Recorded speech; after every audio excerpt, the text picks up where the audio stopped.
Buenas tardes a todos y a todas. Bienvenidos a este evento que realizamos la agrupación especial tenista Ángel Garma y la sección de psicología del Ateneo en torno a Manuel de Falla con el título Una patografía íntima del genio musical Manuel de Falla.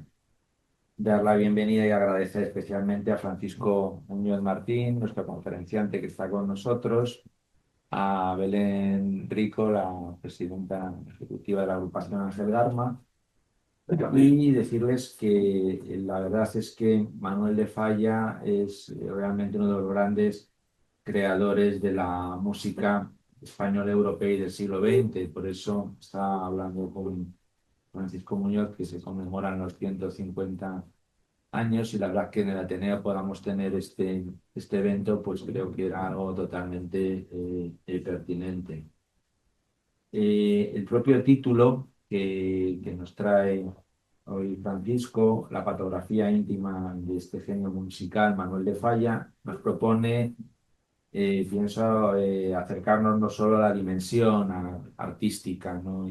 Impresionante de su obra, pero también a la complejidad de ese mundo subjetivo, de esa delicada relación que hay entre creación, sensibilidad, sufrimiento y vida interior que en muchas ocasiones acompaña a los grandes artistas. Para mí Falla, desde luego, ¿qué puedo decirle? Pues fue una figura de enorme rigor, profundamente marcada por exigencias, por la espiritualidad y por también todas las tensiones de un tiempo histórico complejo en el que le tocó vivir. Y lo cierto es que cada vez que escuchas su música conserva una fuerza emocional y una capacidad de evocación pues verdaderamente muy singulares, ¿no? Eh, Dicho esto, y para no demorar más, digamos, este evento, paso la palabra a Belén Rico para que también presente a nuestro conferenciante y bienvenidos, y seguro que vamos a disfrutar de esta tarde de Ateneo. Bueno, muchas gracias, Alfonso. La verdad es que hoy tenemos el privilegio de contar con nosotros con Francisco Muñoz Martín. Voy a leer solamente las tres frases de presentación que él me consiente que lea, pero es absolutamente impresionante el currículum profesional y académico y de trabajo que hay detrás de tantísimos años de profesión detrás de Francisco Muñoz Martín. Yo les aconsejo que lo miren en internet, que vean todos los libros que ha escrito, porque detrás de eso hay no solamente mucha excelencia, hay trabajo. Que eso creo que es importante. Él solamente me permite que hable de él como psicólogo clínico y social, como psicoanalista acreditado por la IPA, por la Asociación Internacional de Psicoanálisis, por la EFP, la Federación Europea Psicoanalítica, y por la APM, la Asociación Psicoanalítica de Madrid. Es miembro emérito de la IEPPM, que es el Instituto de Psicoterapia y Psicosomática Médica, y de la SEPIMNA, la Sociedad Española de Psiquiatría y del Niño Adolescente. También es escritor y hoy está aquí porque, además de todo su trabajo y de todos los cargos como profesional que ha ejercido dentro de la psicología clínica, es diplomado en el Real Conservatorio de Música de Madrid y miembro de la Academia de Música de España y de la Sociedad General de Autores, con lo cual no podíamos tener una patografía mejor escrita por alguien que realmente está trabajando en todas esas líneas, no solamente la psicología, sino la música. Voy a cederle a él la palabra porque nos tiene preparada una preciosísima presentación para conectar con la vida de este genio musical, y también quiero advertirles que al final de la presentación tendremos una sorpresa que ha elaborado él, porque como ustedes comprenderán, también es un magnífico compositor. Entonces, bueno, pues le cedo la palabra, no sin agradecerte, por supuesto, esta tarde de Ateneo. Muchísimas gracias. Buenas tardes. Gracias al Ateneo por acoger esta conferencia para conmemorar el 150 aniversario de Manuel de Falla. También gracias a ustedes por estar aquí acompañándonos y especialmente a Belén Rico y a Alfonso Gómez Prieto, coordinadores de la agrupación Ángel Garma y de la sección de psicología. Voy a hablarles de Manuel de Falla, efectivamente, pero no del compositor. Hoy quiero proponerles un retrato breve que combine música, vida y fragilidad humana, desde una mirada integral, clínica, social y musicológica. Bienvenidos, pues, y gracias por acompañarnos en este viaje por la vida y el alma de Manuel de Falla, uno de los grandes genios de la música española. Me he formado en psicología clínica y social, me gusta escribir y componer música. Esta mezcla de disciplinas me brinda una perspectiva única para acercarme a la figura de Manuel de Falla, intentando comprender no solo su obra, sino también los recovecos de su personalidad, su salud física y mental, y cómo todos estos elementos se entrelazan en la historia de su vida y en sus creencias musicales. Esta conferencia pretende ser académica y a la vez divulgativa, rigurosa en los datos, pero amena en la narración e incluso poética cuando la ocasión lo permita. Imaginemos por un momento que somos sus biógrafos, los mejores que haya tenido Falla hasta hoy, hurgando con respeto en sus cartas, sus memorias y en los testimonios de quienes le conocieron. A lo largo de unos 50 minutos recorreremos la trayectoria vital de Manuel de Falla desde su infancia en Cádiz hasta sus últimos días en Argentina, acompañando cada etapa con algún fragmento de música, con algunas imágenes y algunos clips de vídeo para sumergirnos en su mundo sensorial. Veremos cómo la música de Falla nace de un alma sensible y atormentada, y cómo su delicada salud física y emocional influyó en su creación artística. Vamos allá, pues. En una época de grandes estridencias y cambios culturales, Falla aparece como una figura casi imposible, austera, espiritual, pudorosa y exigente consigo misma. Un biógrafo suyo, Manuel Orozco, un psiquiatra español, lo resumió con una frase brillante. Fue un asceta en tiempo de mercaderes y de bacanal estético. Mi intención no es psicologizar su obra, ni reducir su música a biografía. Justamente todo lo contrario. Quiero mostrar cómo en Falla la forma musical convive con una vida medida, controlada, vigilada y a veces bastante sufrida. Y cómo misteriosamente de esa fragilidad salen páginas de una belleza y de una serenidad sobrenatural.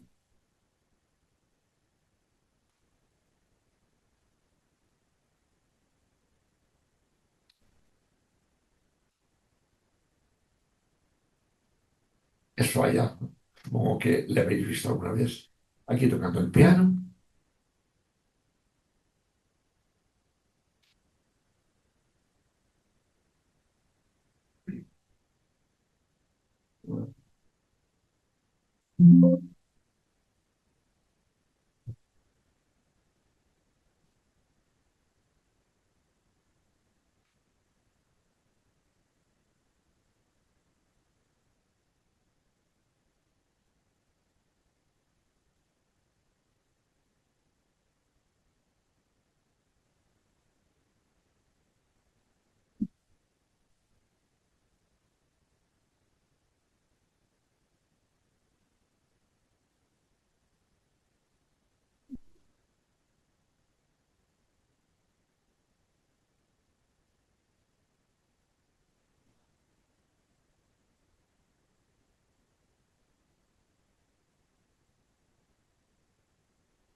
Antes de entrar en la cronología, les propongo una clave de comprensión. En Falla, su cuerpo no es solo un telón de fondo, es un archivo. Y su pudor y su silencio no son solamente un recurso musical. A veces son una condición vital. El título de esta conferencia y del libro que se desprende de ese trabajo presentado a la Universidad de Granada para su publicación es Un genio febrilemente minucioso. En su biografía predominan varios gestos que condensan su mundo interno. Medir para calmar, callar para apuntalarse, para sostenerse, y revisar, revisar y revisar su música para no fallar. Con esta energía inicial, comencemos nuestro recorrido por la vida de Manuel de Falla, entendiendo al hombre detrás del compositor, sus raíces, sus pasiones, sus miedos y sus luchas. Manuel de Falla nació en Cádiz en 1876. Se cumplen en noviembre, me parece que el 23 de noviembre, los 150 años de su nacimiento y los 80 de su fallecimiento. Era de familia acomodada de comerciantes. Fue el mayor de 5 hermanos y desde niño tuvo una constitución frágil y una sensibilidad extraordinaria. Su infancia quedó marcada por pérdidas. Recordemos la epidemia de cólera en Cádiz cuando él tenía 8 años. Muertes en la familia, una atmósfera donde la enfermedad y la muerte no eran abstracciones, eran una realidad. Y esto importa, porque psicológicamente, cuando la infancia aprende pronto que lo vital es frágil, el cuerpo se convierte en un tema y una obsesión central. Durante años se habló en su entorno del cólera y en biografías incluso de tisis, de tuberculosis, de época o de temor a ellas. Hoy conviene decirlo con prudencia, más allá del diagnóstico exacto. Lo decisivo fue el efecto subjetivo. Crece un niño que asocia vida con precariedad corporal y responde con prevención, con higiene, con cuidado, con control. Su padre fue José María Falla y Franco, un comerciante y administrador del Banco de España en Cádiz. Su madre, María Jesús Mateu, muy devota y pianista aficionada, que le da las primeras lecciones de música y piano.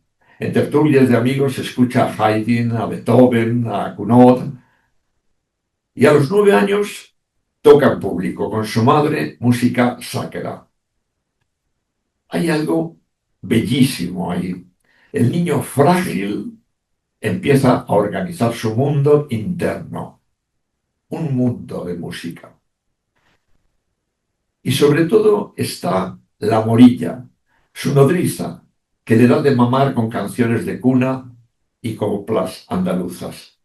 Esas melodías volverán décadas después en las 7 canciones populares españolas, como si su música formara parte de la memoria infantil. Esto que veis aquí proyectado es la casa de nacimiento de Falla.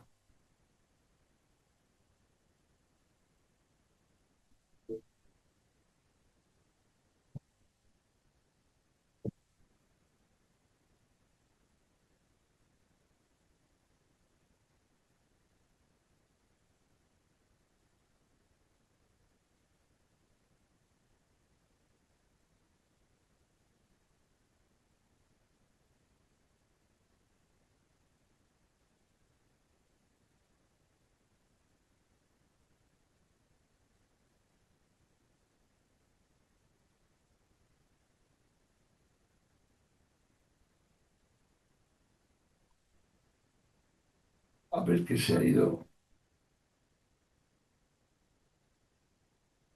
Pronto cristaliza en Falla un estilo de relación con el mundo. Para él, el mundo es una posible amenaza y su respuesta es una hiperresponsabilidad y control. En clínica diríamos un terreno fértil para la ansiedad somática y defensas obsesivas. Cuando el mundo es imprevisible, uno intenta volverlo controlable y medible. También fue un adolescente creativo e introspectivo. Escribió revistillas caseras, compuso caricaturas y alguna pintura.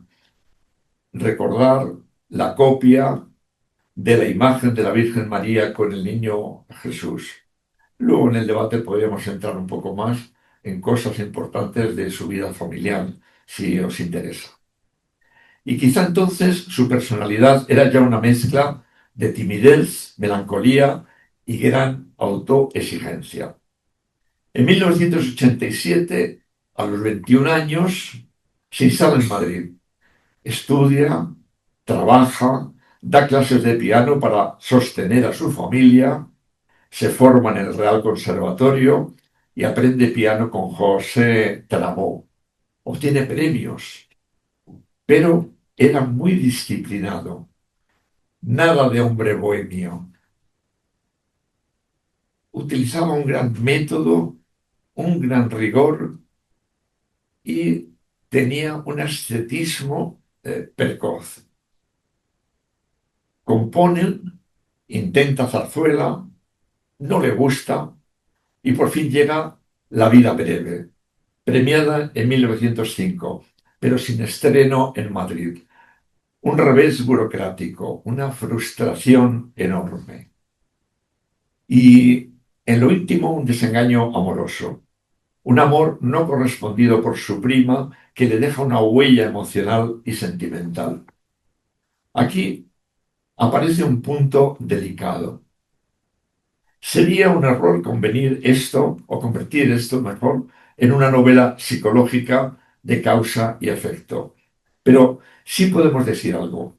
La combinación de tropiezo profesional más herida afectiva puede reforzar una tendencia al repliegue emocional y al severo autocontrol. Y conviene ser rigurosos.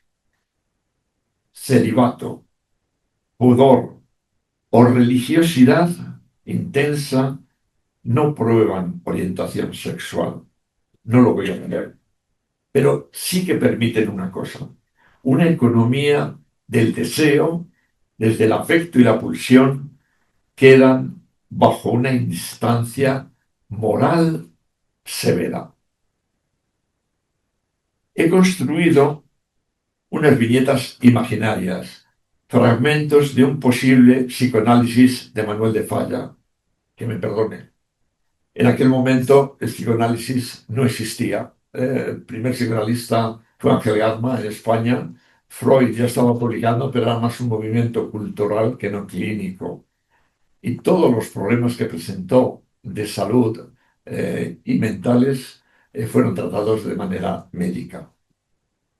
Bueno, vamos a imaginarnos a Falla en el diván. Manuel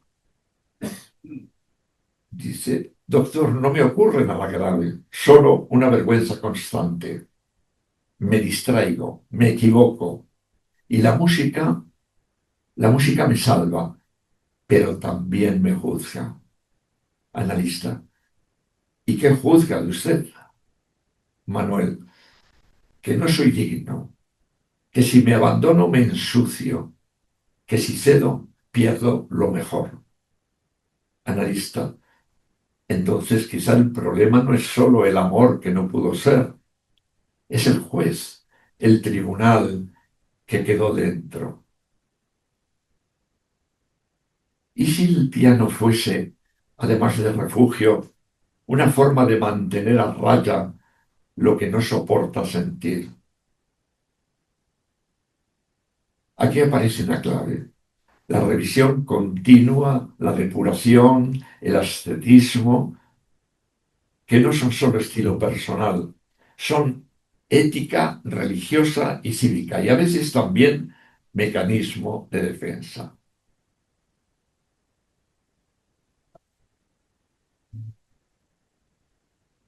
La danza de la vida breve.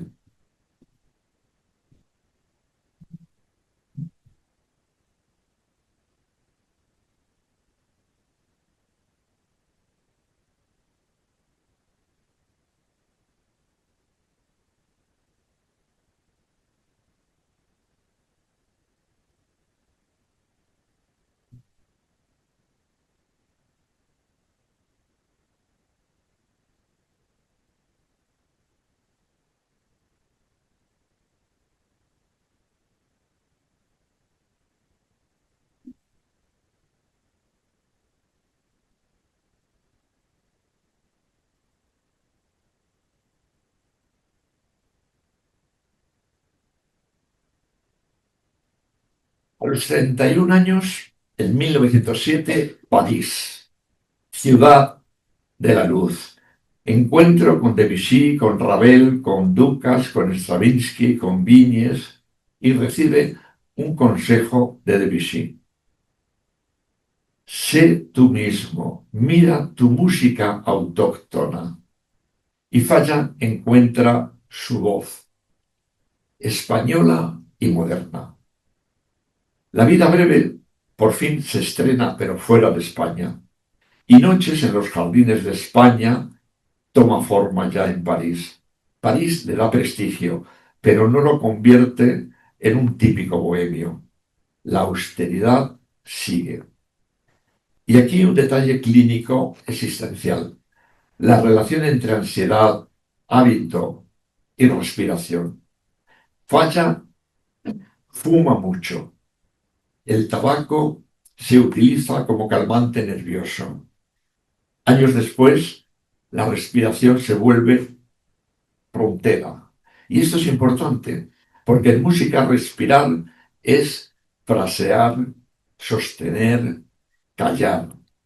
Un cuerpo que respira con dificultad vive el mundo como una realidad mucho más invasiva.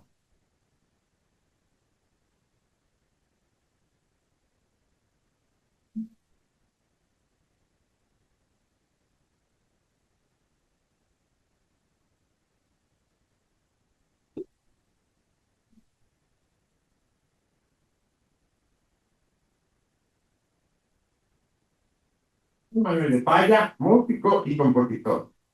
Mi labor ha sido siempre la de enaltecer el alma de España a través de la música, fundiendo lo popular con lo culto, lo antiguo con lo moderno.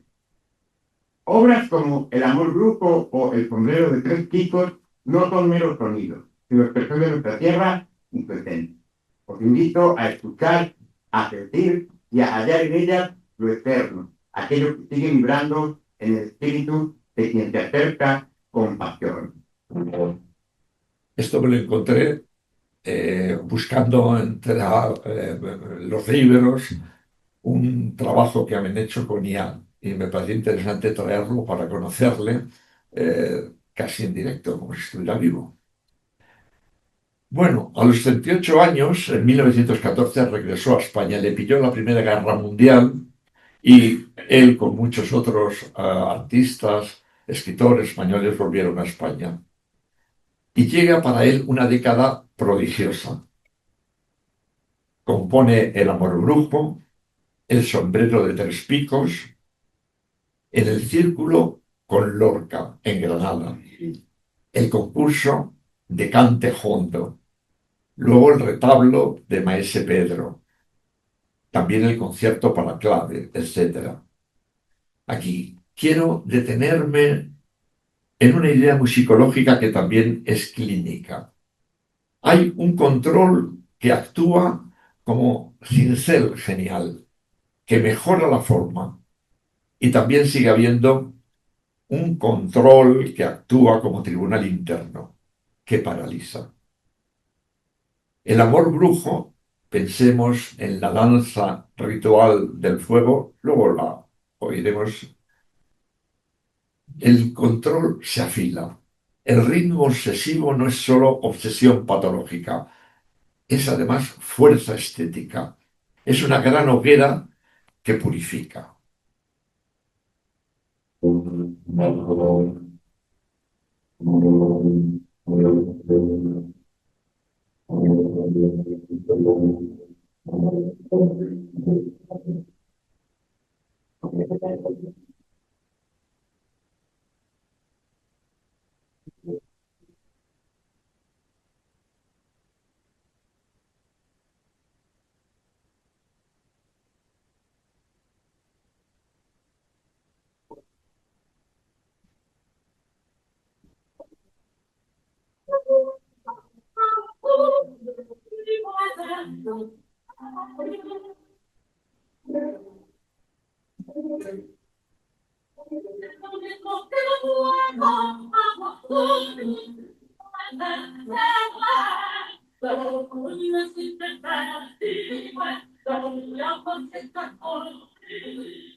Y en los años de Granada se consolida finalmente su vida estética.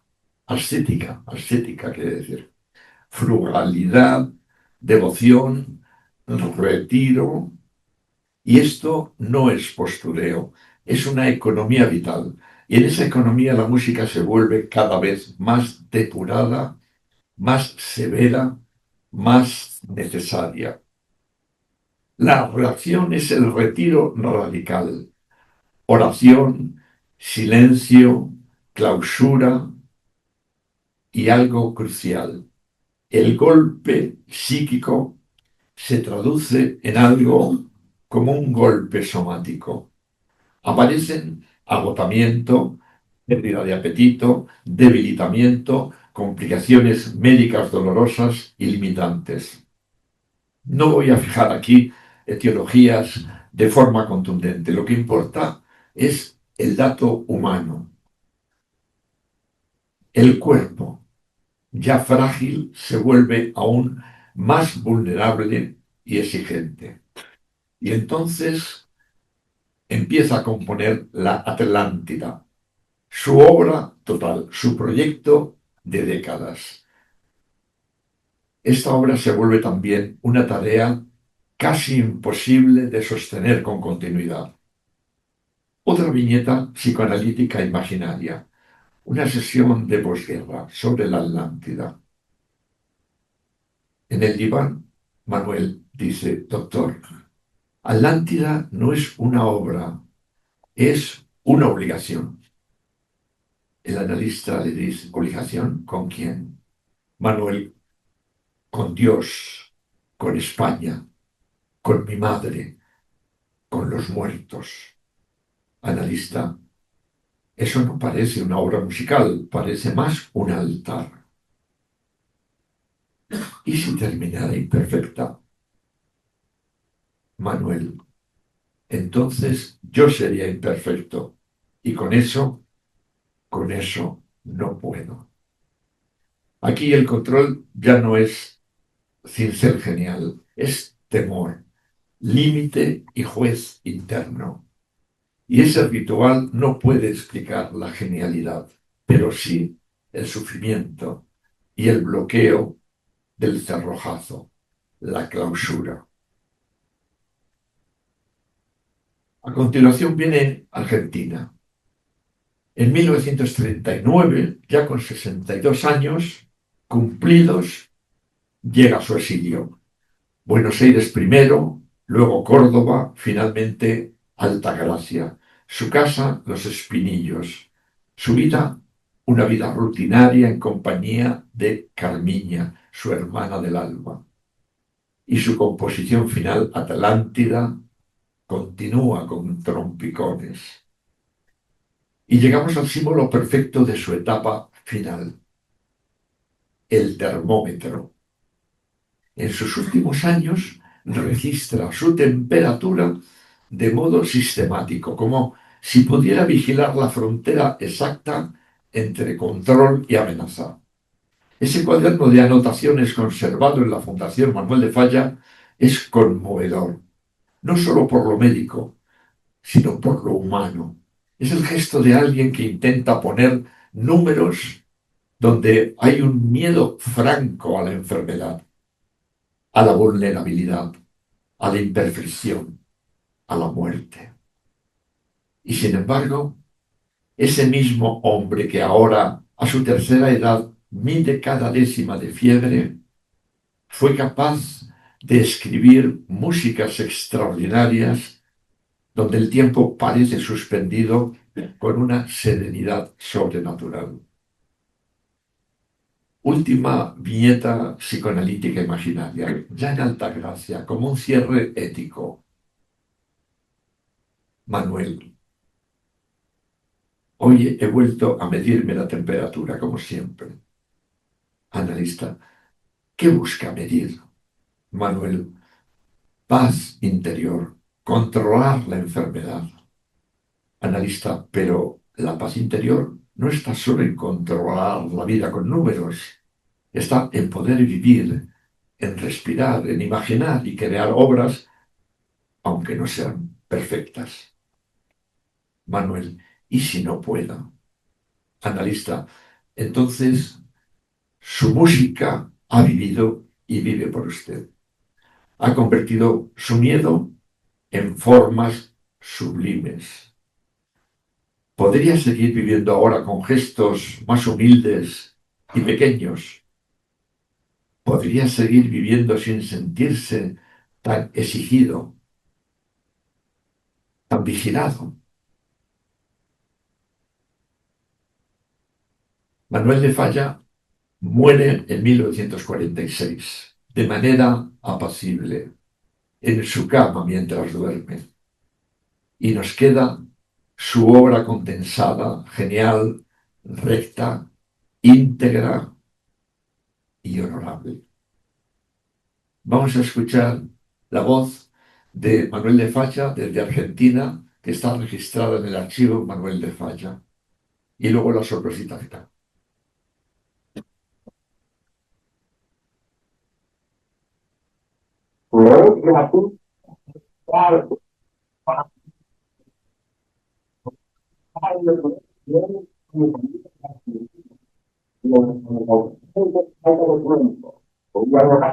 Falta de salud, no había podido aún hacer llegar, cerebral, particularmente, la expresión de mi vida gratitud en tantas podemos hacer elemental, con que no en mi calle que se llegara hace 2 años a Buenos Aires. Y tan cantidad estas palabras, confiados como indisciplinados, igualmente como padre, un constante propósito de responder a ella con la distintas otras cosas, en los temas de los aires, en el estado y la integridad de niños, una familia y una ahora.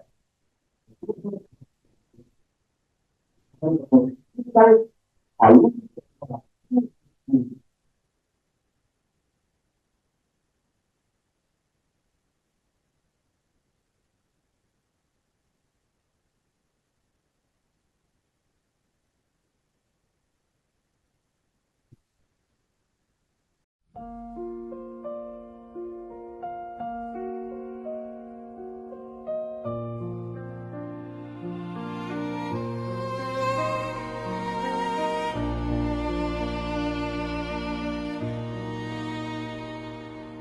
Nací donde el mar escribe sus pentagramas de sal. Cádiz me dio la herida que aprendió a sonar. En cada tecla una lámpara, en cada silencio un umbral. España ardía en mi pecho y yo la dejé cantar. París me vistió de niebla, su color me enseñó a cantar, pero la raíz me llama como un hilo hacia el hogar.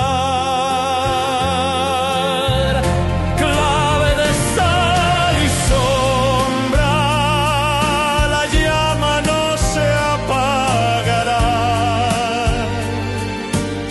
Si alguien toca mi música, España vuelve a respirar. Clave de sal y sombra, duende y luz en el mismo umbral. Lo que no se termina es lo que vuelve a empezar. La vida breve fue un rayo, amor que ardió sin piedad.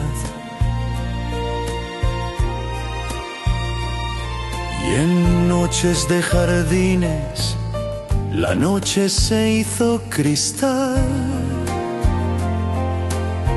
El piano abrió balcones a una oscuridad floral. Y el silencio de rodillas aprendió a escuchar. Y vino el fuego que no baila, incendia la voluntad. El amor brujo en la sangre,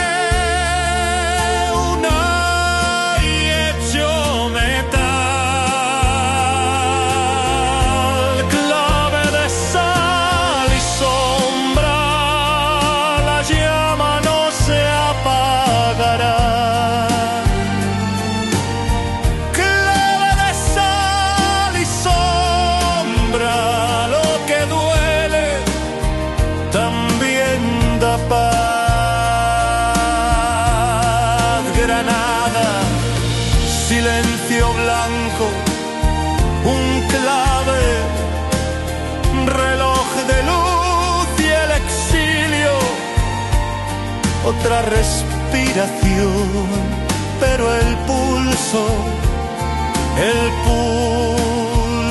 eres tú.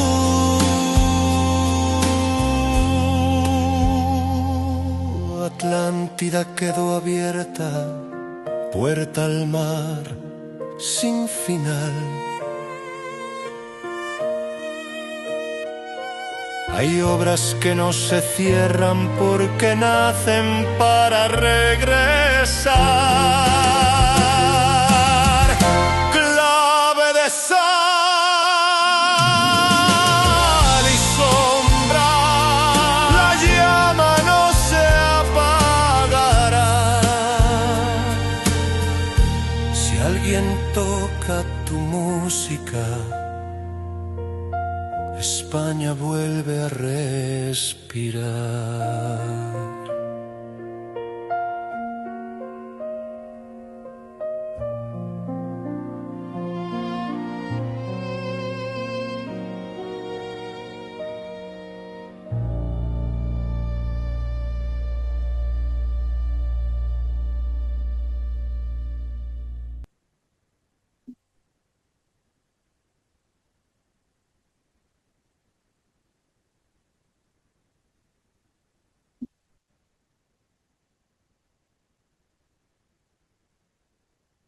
Bueno, concluyendo, si tuviera que quedarme con una imagen de Falla, no sería la del gran compositor en los teatros de Europa. Sería la de un hombre en una habitación silenciosa, cuidando su respiración, anotando su temperatura. Y aún así, escribiendo música que no suena a miedo, sino a sinceridad, a autenticidad, a verdad. El termómetro mide la temperatura del cuerpo. La partitura musical mide otra cosa, la capacidad humana de transformar la fragilidad en formas sublimes. Y quizá por eso Lorca lo llamaba santo, no por sus milagros, sino por una santidad laica, la de quien no gritó, no se vengó del mundo, no se exhibió y dejó que su música hablara por él.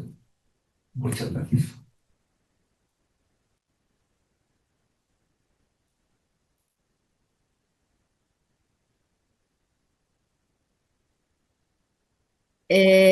Bueno, Francisco, ha sido absolutamente sorprendente, o sea, una maravilla de presentación. Nos has evocado un personaje humano, mucho más allá del músico, que era precisamente, yo creo, que la labor clínica como psicólogo que querías hacer.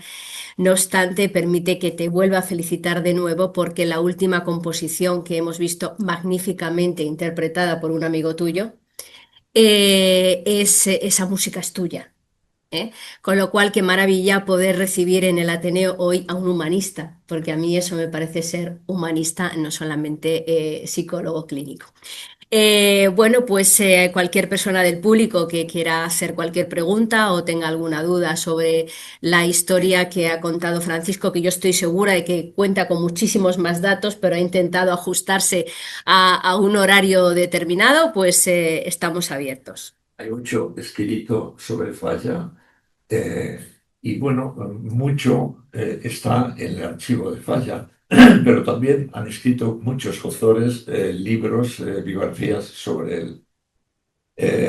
Hay mucho que yo lo que he tratado de decir es una síntesis y no una cosa solamente histórica, como os decía, también algo poética, así me salía.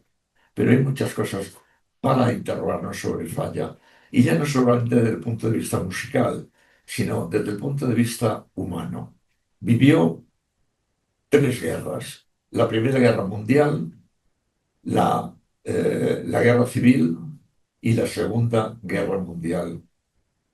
Evidentemente, perteneció a una familia gaditana, burguesa, pero es curioso, era mayor de cinco hermanos, pero es curioso cómo se crió y cómo desarrolló ese tipo de personalidad tan particular, tan ascética. Era muy religioso, pero un religioso especial. Digo todo esto un poco para estimular, romper el hielo. ¿Cómo era su padre? ¿Cómo era su madre? A su padre casi no sale en sus escritos, casi no lo tiene en cuenta. Hay un silencio, como si su padre no sintonizaba con él. Y sin embargo, su madre sí, y la religión sobre todo, sintonizan mucho con él. Luego su música es una música muy especial, se alimenta de el folclore andaluz, pero también del impresionismo francés. Y hace una mezcla modernista que actualmente está en boga. No es una música de museo, es una música actual. Hay músicas muy inspiradas, como las que he puesto aquí, y otras músicas más clásicas, más difíciles de seguir. Es un personaje muy complejo y muy, sobre todo, es muy perfeccionista. Publicó poco, casi 50 obras, cuando, imaginemos, Bach publicó 1000. Eh, y a lo mejor Granados publicó pues unas 200, más o menos. Publicó muy poco, pero lo que publicó lo purificó de alguna manera. Lo revisaba, era muy perfeccionista. Y por eso podemos ver en su música aspectos sorprendentes realmente y muy personales, que creo que evidentemente han hecho de él un músico internacional. Bueno, dicho esto un poquito, eh, ¿qué se os Sí, por favor. ocurre? Bueno, estuve la semana pasada en Cádiz y fui a ver su tumba.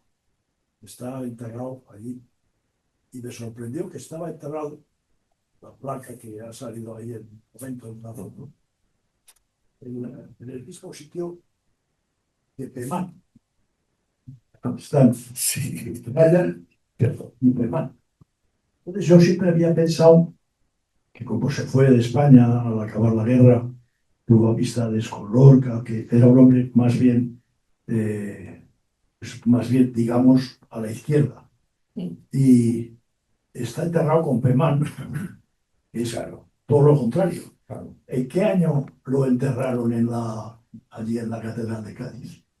No recuerdo porque una vez que murió, Franco quiso traerlo a España y enterrarlo en España. Él no lo pidió, no lo pidió. Pero consiguieron traerlo a España y hacerle un gran homenaje. Vino en un buque y luego en un buque de la Armada lo llevó a Cádiz. Él sí que quería terminar en Cádiz. Y entonces, bueno, pues en la época franquista le trajeron a España, le hicieron grandes honores y lo enterraron en la Basílica, al lado de Pemán. ¿Por qué Pemán? Es que no fue nunca Falla un hombre ni de izquierdas ni de derechas. Era un hombre, digamos, músico, artista. Ese es el tema. Era muy religioso y quizá comulgaba un poco más y tenía más esperanza en los movimientos, digamos, de reconversión de la República, pero luego se desilusionó, sobre todo con la muerte o con el asesinato de su gran amigo, el Lorca. Eso lo descompuso totalmente. Y luego la crueldad que él vivió durante varios años, durante la posguerra civil, hizo que él se descompensara. Pero, de todas maneras, en esa época sí que se relacionó con la gente de derechas. Pemán, por ejemplo, en aquellos momentos una especie de poeta de derechas, claro. Y con él intentó poner la música al himno de España y la letra la puso Pemán, pero no lo terminó. O sea que él colaboraba, pero no se identificaba nunca. También quiso hacer una música de posguerra como himno nacional, utilizando la música de los almogávares de los Pirineos, de un amigo suyo, Pedrell, me parece que era catalán. Él tenía una relación con los catalanes muy interesante, pero tampoco la terminó. Se identificaba, pero no comulgaba con lo político, evidentemente.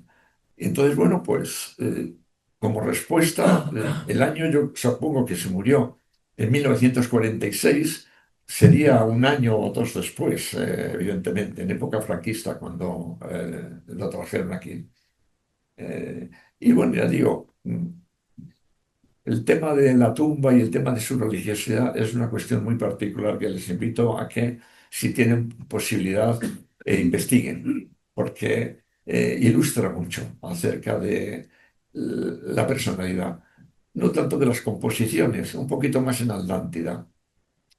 Atlántida es la gran obra que no terminó, no pudo terminar, donde él trató con un poema de Jacinto Verdaguer hablar un poco sobre el Mediterráneo, sobre España, sobre la historia de España, porque ahí aparece Isabel la Católica, realmente.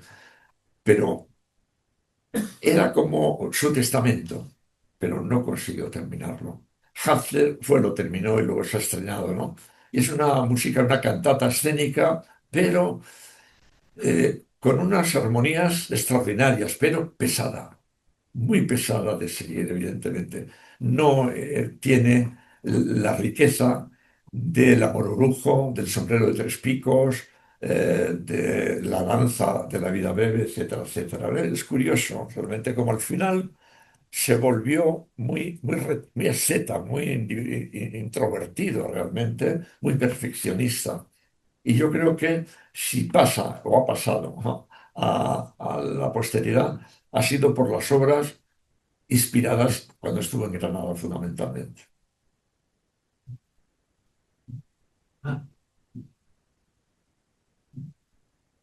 Bueno, yo estoy emocionado, encantado y agradecido. Me ha parecido una presentación espectacular y tu creatividad al hacer la narración, al crear estas escenas clínicas donde te imaginas el trabajo tuyo como paciente y el trabajo del analista, me ha parecido espectacular. Y ya el broche es la canción del final. Demuestras, este es un homenaje a ti, no a Falla. Falla es espectacular, Falla nos acompaña, Falla nos ha dado y nos da un placer maravilloso con su música, como tú dices, uniendo lo profundamente español con la música que había en ese momento, sobre todo en París, como él sabe inspirarse en Bizet, en Ravel, por ejemplo. No has hablado de la relación con Ravel, pero creo que sería muy interesante profundizar, porque Ravel tenía mucho de español, con una madre española. O sea, hay muchas cosas que se pueden hablar y seguir hablando sobre Falla, pero están ahí al alcance de todos. Lo que es una maravilla es la presentación que tú acabas de darnos, Paco. Inspirada por Falla. Sí, Es sí, decir, sí, inspirada por leyendo Falla. Falla. Bueno, Bueno, para terminar me queda solo una pregunta, que es el misterio de cómo una personalidad, como tú la describes, asceta, serio, profundo, responsable, interiorizado, muy conectado con el mundo espiritual y con una cantidad de un super yo punitivo probablemente y exigente. Bien, todo eso, ¿cómo da lugar a la música que hace?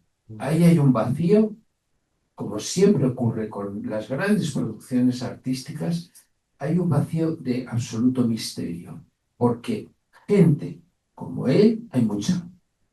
Sin embargo, no producen obras tan increíbles. Y este fenómeno se da en una serie de grandes artistas. Por ejemplo, Tchaikovsky era un hombre con mucho problema personal y hace una música que dices, pero bueno, no digamos Beethoven, que personalmente era un hombre torturado. Sin embargo, la música es, y dices, bueno, ahí hay un vacío que yo creo que es magia, es imposible de conocer. me alegra mucho tu exposición, porque sí que es verdad que yo me he preguntado cómo es posible que un hombre que sufría físicamente y mentalmente, psíquicamente, fuera capaz de crear esta música solo por su capacidad de sublimación, podemos decir. Podía sublimar, es decir, transformar toda esa energía supuestamente negativa en algo positivo. Eh, una resiliencia, utilizar esta palabra, que sorprendentemente con un talento, evidentemente, una sensibilidad exquisita que tenía y que por fortuna la madre le recondujo a nivel de la música, porque él no quería ser músico, quería ser escritor, le gustaba ser escritor, pero después de una crisis muy intensa decidió ser compositor. Pero compositor, él pintaba muy bien y también escribía, pero algo pasó, algo pasaría en su vida también, ya digo, la crisis de cólera, las muertes familiares, la relación con sus confesores, con Fedriani, realmente, que sustituyó a su padre, porque con el padre no tuvo una relación, no aparece en los escritos una relación. Era un hombre burgués, era un hombre vividor, fue director del Banco de España de Cádiz, pero era un hombre que dilapidó la economía familiar y yo creo que ahí se creó un conflicto entre Falla y su padre, sin rechazarlo, pero silenciándolo. Y vemos cómo en el tema de relación él se identificó mucho más con la madre y con la música. Algo femenino. Él no era un homosexual, no tenía un trastorno de identidad homosexual. Era sensible, identificado con el espíritu materno, con la Virgen María. Incluso no trataba en sus oraciones, que además no hizo nunca un escrito con plegarias como muchos músicos, era muy íntimo, pero él se encomendaba a Cristo, a la Virgen María y a la forma del sagrario. Dios aparecía como ahí como un reflejo del Padre de alguna medida, ¿no? Y entonces yo creo que todo eso, ese sufrimiento, esa lucha, esa sensibilidad que tenía, la religión en alguna medida que le inspiraba, le ayudó a sublimar, a poder, digamos, reconvertir todo ese dolor en algo, digamos, socialmente aceptable. Y yo creo que no solamente social, porque él no componía para la sociedad, él componía para él mismo. Eso era muy importante. Y cuando alguien tocaba música y le decía, o lo hacía muy imperfecto, siempre les decía, se puede hacer mejor. No subáis demasiado a la parra, de alguna medida. O sea que siempre, siempre era tremendamente comedido. Él decía que su música no la hacía él, era inspirada por Dios. Eso es lo que él decía de alguna manera, lo vivía de esa manera, ¿no? También. Y yo creo que tiene que ver entre nosotros cuando hablamos de psicología, psicoanálisis, con la fuerza sublimatoria, sobre todo, evidentemente, con un poder psicológico, un yo fuerte, aunque evidentemente muy comedido, muy austero, pero muy fuerte para poder transformar a través de la música ese sufrimiento. Es mi opinión, sí. Yo no quiero tomar la palabra porque hay más intervenciones, pero sí solamente una cosa. Cuando tú hablas de sublimación, es una tapadera de procesos enigmáticos.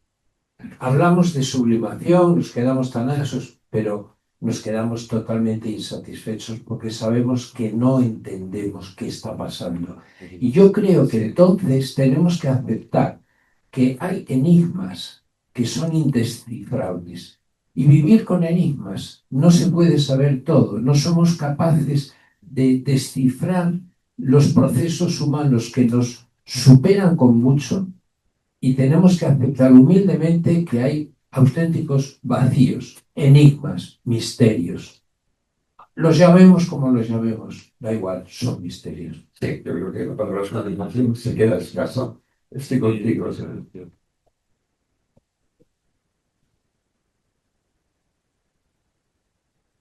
enhorabuena. Belén, Francisco, Alfonso, por este precioso regalo al Ateneo, muy oportuno, y sobre todo agradecer. Usted lo ha definido muy bien, doctor Francisco, santidad laica. Estamos en presencia de un santo laico. Bien, en fin, no tengo palabras para expresar. Abundando un poquito, La Atlántida, una obra que no se termina, Verdaguer, en catalán, y se inspira en el poema, o es Verdaguer el que se inspira en Falla, o es Falla el que se inspira en el poema en catalán. Bueno, en fin, son términos abstrusos. Pero lo que sí no puedo admitir, quizá, cuando han mentado a este elemento de José María Pemán, fuera, lejos de mí, eso, como diría el poeta. Pemán, en Burgos, el 6 de octubre del 36, ya tenía un caudillo, por la gracia de Dios, bajo palio, el 6 de octubre. Y el 1 de octubre, en Salamanca, en la inauguración del curso, a Unamuno, gran ateneísta, como tú sabes, que se metió aquí con 16 añitos con su bachillerato de Bilbao, y que no salía de aquí para nada porque en Madrid hace un frío y un calor espantoso. Bueno, a Unamuno, el 1 de octubre del 36, si no es por la Collares, lo linchan. Bueno, sé que volvemos un poquito. Además, la primero que se pidió, porque eran unas pisaponquetas todos, se pidió la cartera de un ministerio nuevo que se llamó Educación Nacional. Bueno, volvamos al montón que hizo los franceses. Manuel de Falla, un santo laico. Un santo laico. Ha sido un regalo para el Ateneo. Dos cositas. Tantos años, aquí casi me roban, en ese pabellón de gobierno casi me roban el empleo. Ha dicho una cosa interesante. Pemán era una personalidad completamente diversa de Falla. El contrario. Es un olivarero. Lo contrario, completamente lo contrario. El que funda Mafre. Y luego, una mutua de cacique. exactamente, es completamente lo contrario. Eran bueno, conocidos pues, porque sabéis que bueno, pues, él vivió en la generación del 98, la generación del 27 y tenía relación. Pemán perdió a mucha gente. Claro.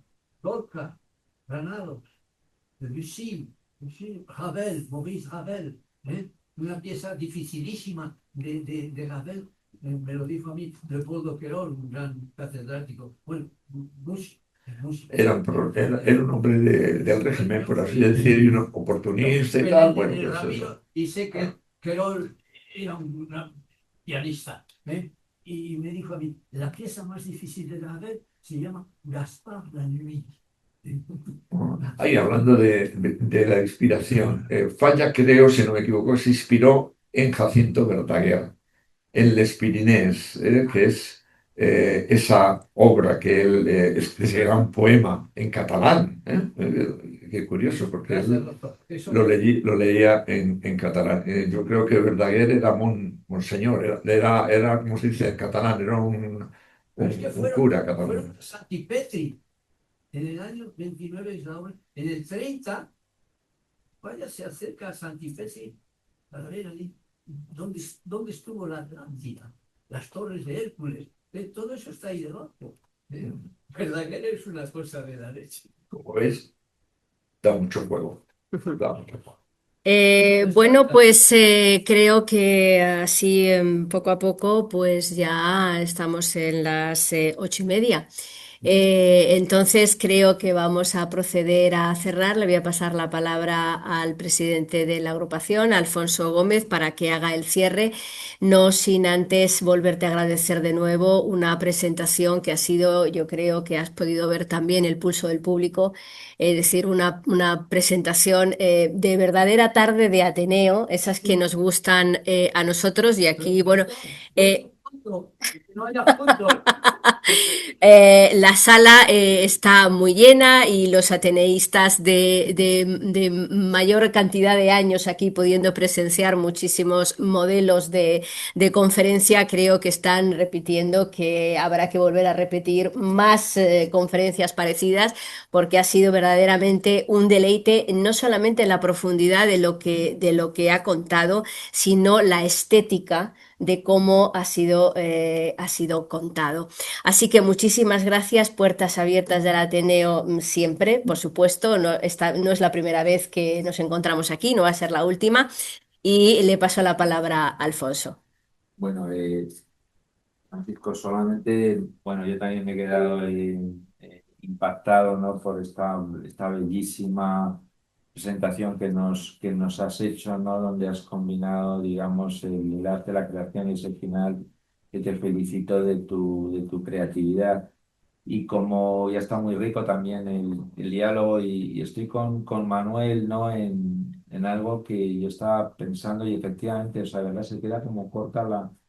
Yo recuerdo antes de conocer un poco por historia del personaje, la primera vez que escuché, ¿no? La danza del fuego, ¿no? Por ejemplo, te impacta esa pasión, todo lo que hay, y luego el personaje como es casi como el contrapunto de eso. Exactamente, es un personaje fascinante, donde le has puesto también unas viñetas preciosas en el diván. Solamente me queda pues eso, lo que ya has visto en el público, que es que vuelvas con nosotros pronto. Y bueno, agradeceros también a todos vosotros pues, por vuestra presencia aquí en este evento de la sección de psicología y de agrupación Ángel Garma. Agradecer también a Chema, que está con nosotros, el vicepresidente de la sección de psicología. Y bueno, y vemos como arte, música, cultura siguen siendo pues unos aspectos ahí privilegiados para pensar la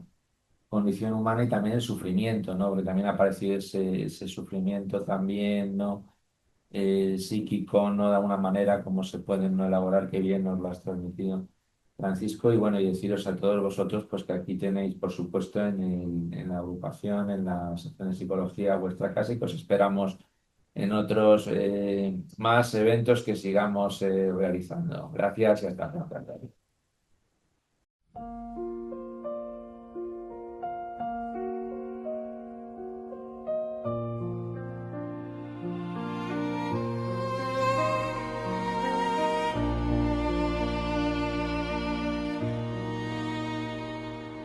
Nací donde el mar escribe sus pentagramas de sal.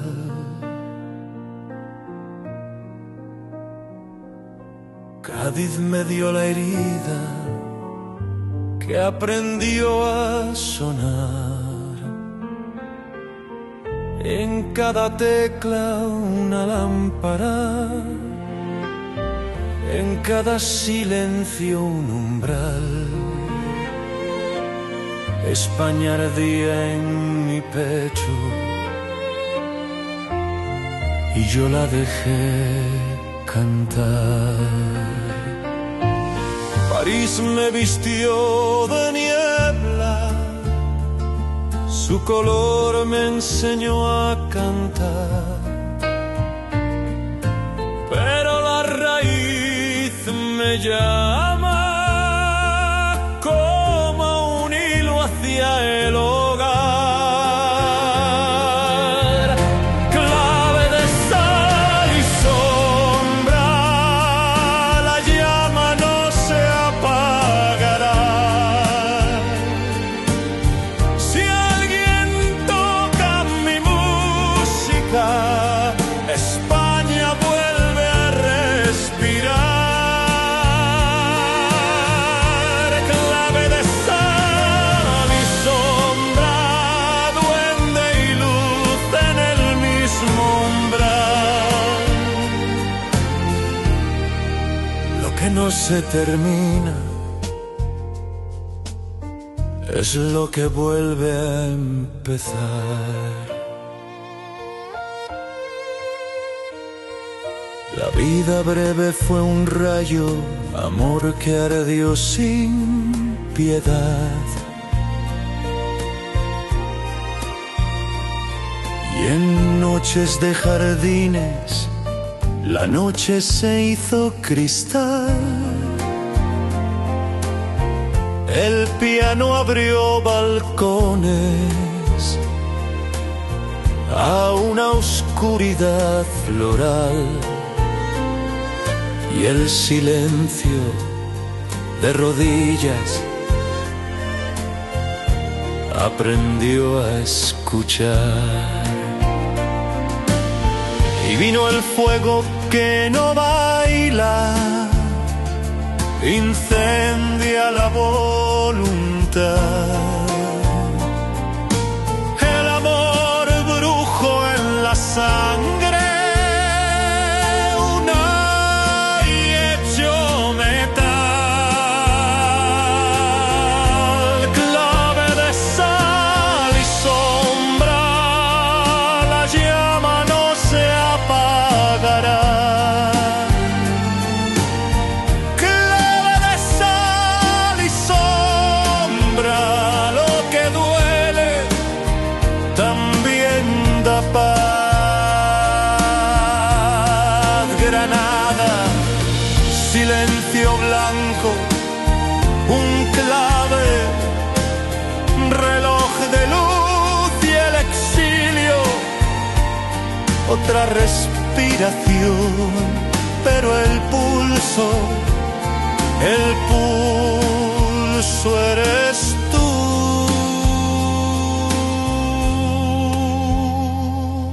Atlántida quedó abierta, puerta al mar sin final.